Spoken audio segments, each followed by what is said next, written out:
அவங்க 60 ரூபா சொல்றாங்க. உடனே பழைய கடைக்கே போயிட்டு அந்த 55 ரூபா கொடுத்து அந்த இந்தியா மேப்பை வாங்கிக்கிறான். அந்த மேப்பை எடுத்துட்டு ஸ்கூலுக்கு போறான்.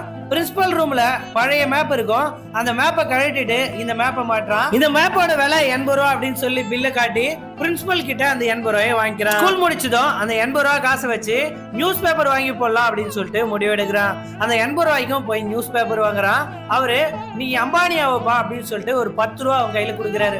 ஆனா எனக்கு அந்த 10 ரூபா வேணாம், அந்த 10 ரூபாய்க்கும் நியூஸ் பேப்பர் கொடுங்க அப்படின்னு சொல்லிட்டு வாங்கிக்கிறான். அந்த நியூஸ் பேப்பர் வித்ததுல அவனுக்கு கொஞ்சம் காசு கிடைக்குது. அந்த காசை எடுத்துன்னு போயிட்டு அவங்க அம்மாவோட குடும்ப செலவுக்கு கொஞ்சம் காசு கொடுத்துட்டு மீதி காசை நோட்ல கணக்கு எழுதி வச்சுட்டு உண்டியில போடும்போது கரெக்டா அவங்க அப்பா வந்துடுறாரு. இவன் அப்பாவை பார்த்தோன்னே போச்சுடா நம்ம காசு அப்படின்னு சொல்லிட்டு பயப்படுறான். ஆனா அவங்க அப்பாவோ உன் காசுலாம் எனக்கு தேவை கிடையாது, என்கிட்டயே என் காசு இருக்கு அப்படின்னு சொல்லிட்டு சொல்லிடுறாரு. அவன் ஆசைப்பட்ட சைக்கிளை வாங்கணும் அப்படின்றதுக்காக யாரையும் எதிர்பார்க்காம அவனே கொஞ்சம் கொஞ்சமா சேர்த்து வச்சு அந்த சைக்கிளை வாங்கணும்னு முடிவு பண்ணிடுறான்.